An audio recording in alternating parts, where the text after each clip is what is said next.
계시록 2장 12절부터 있는 말씀을 가지고 은혜를 나누겠습니다. 버가모 교회에 대한 것입니다. 우리 12절 다 같이 읽으십시다. 버가모 교회의 사자에게 편지하기를 좌우에 날선 금을 가진 이가 가라사대. 이 버가모 교회 시대라는 것은 주 313년에서 590년까지 대개 그 기간을 버가모 교회 시대라고 말합니다. 그 버가모 교회란 말은 결혼한 교회, 타협한 교회, 그 말인 것입니다. 세상과 타협을 한 교회다. 스무나 교회는 진이견 몰약이란 아주 로마의 10대 황제를 통해서 어마어마한 핍박을 받고 수많은 순교자를 낸 시대를 바로 스무나 교회인데, 그럼 버가모 교회는 어떠한 시대냐? 로마의 콘스탄티누스 황제, 주 313년에 황제로 등극한 콘스탄티누스 대제가 전쟁에 나갈 때 꿈을 꾸었습니다. 적은 군대로서 큰 적을 대결하여 싸워야 되는데, 로마 제국의 운명이 달려있는데 꿈에 하늘에서 흰 십자가가 나타났습니다. 그러고 난 다음 음성이 들려 말하기를 너는 이 십자가를 의지해서 싸워라. 그 음성을 들었습니다. 그래서 콘스탄티누스 대제가 십자가를 만들어서 그를 앞세우고 그는 전쟁에 나가서 큰 승리를 얻게 됐습니다. 이것이 동기가 되었어요. 그래서 로마의 콘스탄틴 대제가 기독교 신앙 자유 칙령을 내려서 그렇게 혹독설에 핍박을 받고 기독교 신자들이 모두 다 로마의 땅굴 속에 들어가서 살던 사람들이 자유를 얻게 됐습니다. 그리고 곧장 주 392년에 콘스탄티누스 대제가 기독교를 국교로 선포했습니다. 또 그 어머니가 지극한 신자였어요. 이래서 갑자기 그렇게 핍박을 당하고 피의 숙청을 당하던 기독교회가 로마의 황제가 신앙 자유 칙령을 내렸을 뿐 아니라 그에 연이어서 기독교를 국교로 선포하니까 이제는 교회가 완전한 자유를 얻고 또 황제가 기독교 신자가 되고 황제 어머니 헬레나가 뜨거운 신자가 되며 기독교가 사기충천했습니다. 그래서 참 기독교가 이제 한참 꽃피는 시대에 도착했습니다만, 그러나 언제나 정치는 정치입니다. 순수한 기독교 신앙을 받아들일 수가 없어요. 그 당시에 로마가 지배하던 세계는 여러 가지 잡다한 잡종교가 많은 중에 특별히 바벨론 종교가 여러 가지 형태로서 구라파 일대를 점령하고 있었습니다. 그 바벨론 종교란 뭐냐면 여러분께서 창세기에 보면은 니무롯이 있죠. 영특한 사냥꾼인 니무롯. 그 니무롯의 초대 바벨탑이 무너지고 난 다음에 흩어진 무리들을 중심으로 해서 나라를 세웠어요. 그러다가 니무롯이 죽었습니다. 죽으니까 그 아내 세메라미스가 유복자를 가지고 있다가 니무롯이 죽고 난 다음 어린 아기를 낳았습니다. 낳고 난 다음 그 아기를 품에 안고 그는 말하기를 죽은 니무롯이 부활했다. 그래서 그 아주 신비한 신앙을 만들었습니다. 니무롯이 자기 아들이면서도 또 부활한 구세주라고. 그래서 그 니무롯의 아내인 세미라미스가 그 유복자 아들을 안고 있는 그 모습을 종교화했습니다. 그런 탁월한 종교적인 그런 머리를 사용해서 제도와 조직을 만들어서 자기가 자기 아들을 안고 있으면서 그 아들이 자기 죽은 남편의 부활한 사람이라. 그래서 인류의 구세주다.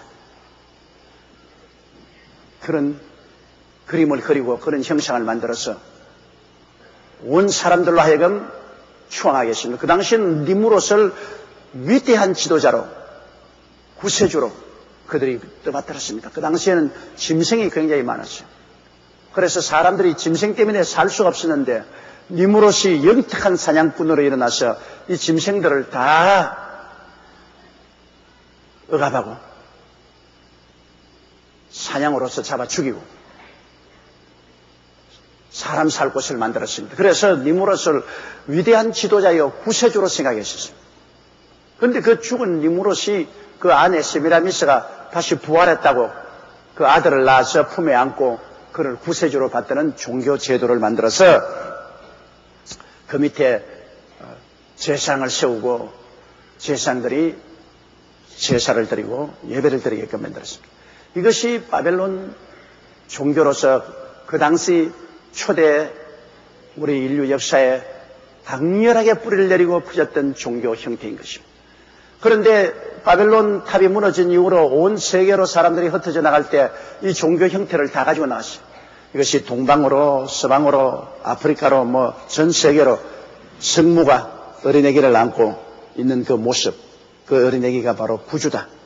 그러한 모습으로서 온 세계가 그를 섬기게 됐습니다. 그러므로 로마 황제는 기독교를 선포했지만은 상당히 저항 세력이 많지 않습니까? 기존 바벨론 종교를 믿는 기존 세력들이 상당히 저항을 하니까 정치적으로 로마를 통일하고 기독교와 타협하기 위해서 기독교와 이 바벨론 종교를 혼합시켰습니다. 버가모, 결혼했다. 혼합시킨 것입니다.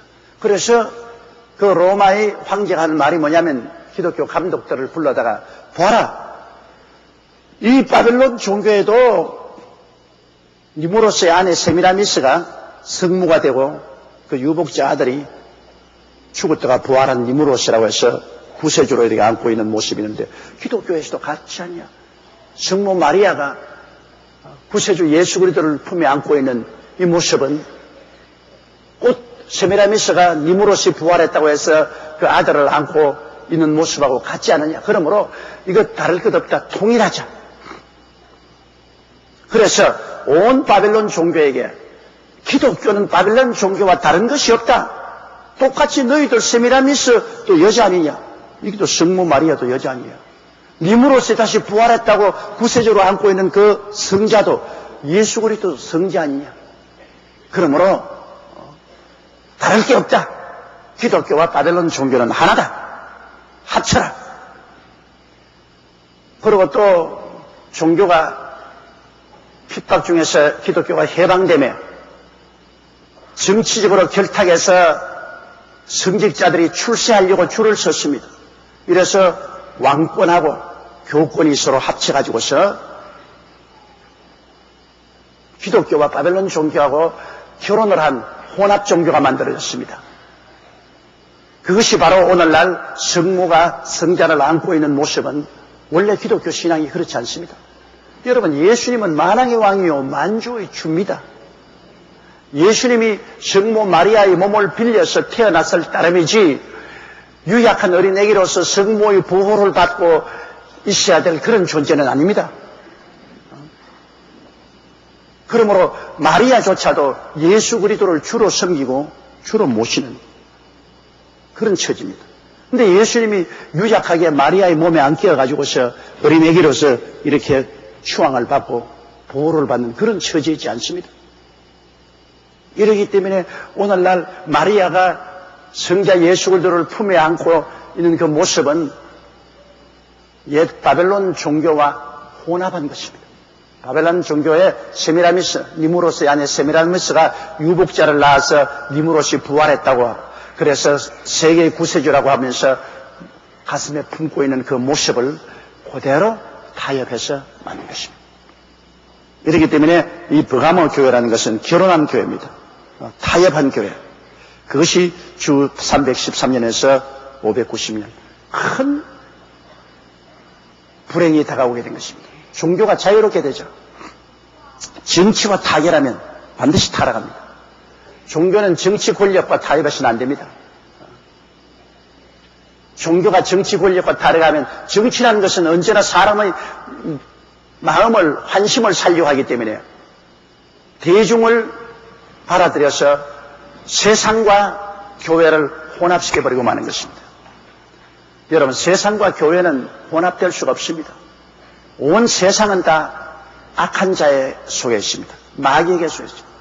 세상은 아담 하와가 하나님을 등지고 난 다음 하나님을 떠나서 만든 것이 세상입니다. 세상이라는 것은 바로 마귀와 타락한 아담이 합쳐서 만든 정신적인 풍토인 것입니다. 이 세상에는 하나님이 계시지 않아요. 이 세상은 완전히 하나님을 등진 것입니다. 세상 정치에 하나님 있나요?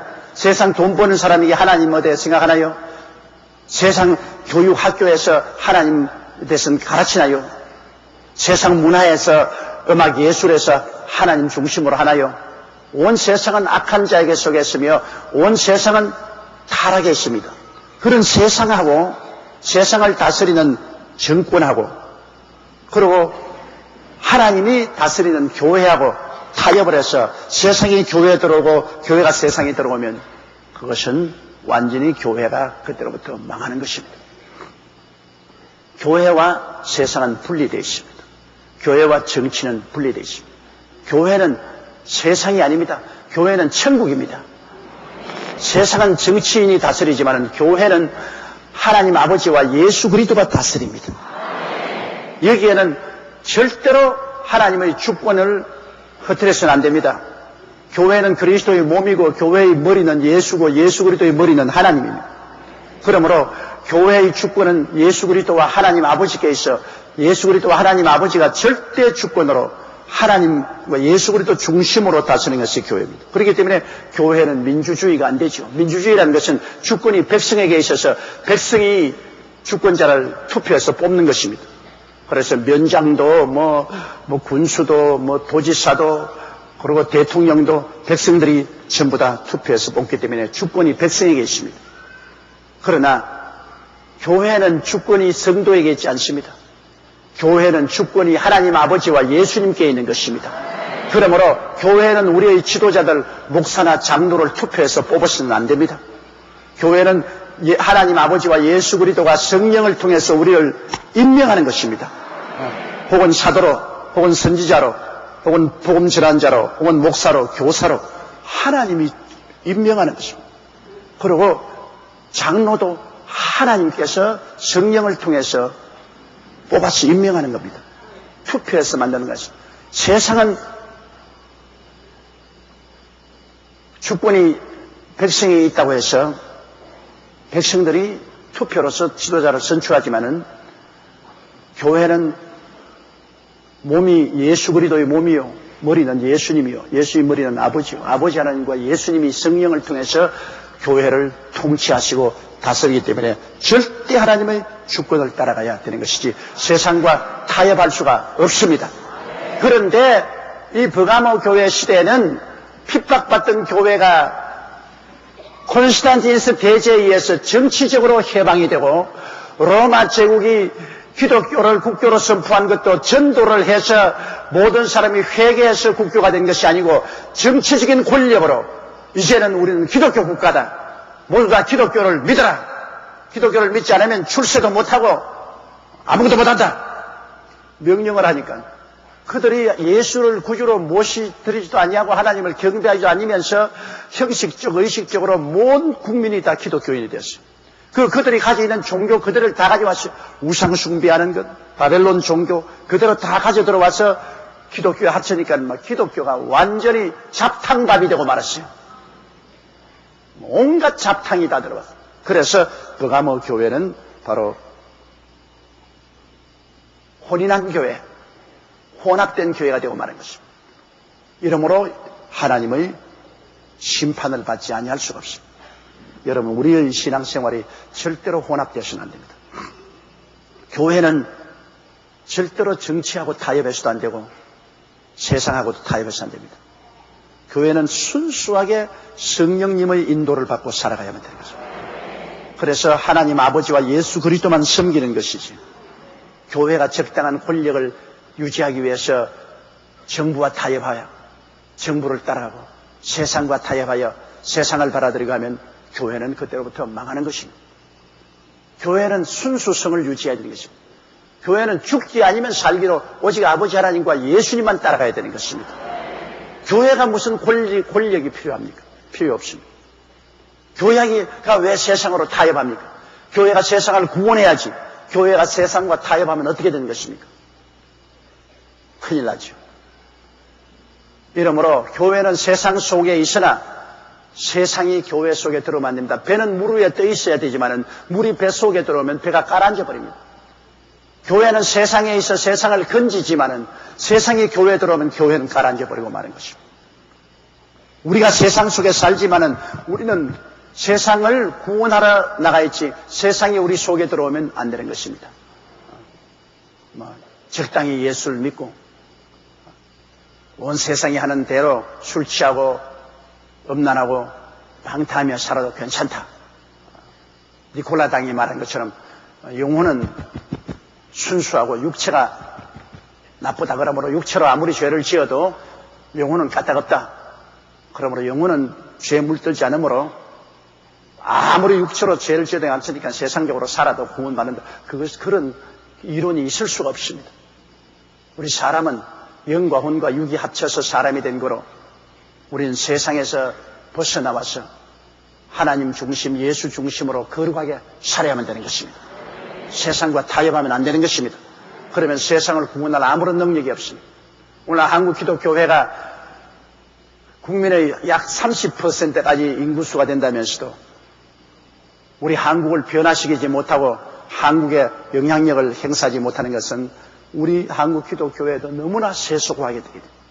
세상이 교회에 너무 들어와서 사람들이 그냥 교회에 왔으면 예수 믿고 찬양한 채하고 밖으로 나가면 예수 안 믿는 사람이니까 꼭 같이 행합니다. 안 믿는 사람보다 한술 더 떠가지고서 예수 믿는 사람들이 부정부패하고 삽니다. 요사이도 옷 사건 때문에 난 텔레비전 보면 골치가 아픕니다. 세 사람이 다 집사요. 이거 세 사람이 다 교회 나가고 기도도 하고 성경 읽는다고 하면서 옷 사건이 벌어져가지고서 서로 그냥 욕을 하고 서로 고소하고 하니 이게 도대체 어떻게 된 일입니까? 세상 속에 잠시 빠졌다가 나오니까 온갖 구린내를 다 내는 겁니다. 그러니 지금까지 여러분 우리 역대 정권을 통해서 볼 때 수많은 기독교 신자들이 우리 한국을 이끌어가는 지도적인 위치에 있었으면서도 부정부패해서 감옥에 갇히고 들어가고 한 사람들이 많지 않습니까? 장로, 집사들. 이래서 세상과 타협했기 때문에 우리의 말에 아무런 힘이 없어요. 권위가 없어요. 우리는 세상하고 짜가면 우리는 생명을 잃어버린 것입니다. 그래서 이 버가모 교회는 주 330년 콘스탄티누스 대제가 종교 칙령을 내려서 기독교를 해방시키고 그리고 주 392년에 기독교를 국교로 만들어서 정치와 종교, 세상과 종교가 서로 혼합된 그 시대를 말하는 것입니다. 그때는 예수 믿는 것이 큰 기세고 성직자는 다 정치적인 가호를 받고 권력을 가진 이런 처지에 있으니까 이건 타락 일변도로 나가게 된 것입니다. 그래서 버가모 교회의 사자에게 편지하기를 좌우에 날선 검을 가진 이가 가라사대. 자, 여기에는 주님께서 버가모 교회는 좌우에 날선 검을 가진 주님으로 나타났습니다. 그건 검이 뭡니까? 검이라는 것은 하나님 말씀을 말합니다. 하나님의 말씀은 살았고 운동력이 있어 좌우에 날선 검보다 예리하여 혼과 영과 및 관절과 골수를 짜긴다고 말했습니다. 또 성령의 검 곧 하나님의 말씀을 가지라고 에베소에서 말하고 있는 것입니다. 그러므로 버가모 교회가 정치와 타협하고 세상과 타협하고 하나님 말씀을 떠났기 때문에 우리 주 예수께서 말씀을 가지고 심판하러 내려온 것입니다. 말씀으로 돌아와라. 하나님 말씀으로 돌아와서 말씀 중심으로 선 교회가 되지 정치적인 교회, 세속적인 교회가 되어서는 안 된다. 그래서 하나님이 말씀의 검으로 쳐들어온 것입니다. 오늘날 우리의 신앙이 말씀에 서지 아니하고 세상을 따라서 인간의 이성이나 생각이나 습관을 쫓아서 믿으면 큰일 납니다. 우리는 말씀에 써야 돼요. 하나님 말씀이 가르치는 대로 말씀을 통해서 하나님을 섬겨야지, 말씀을 떠나서 여러분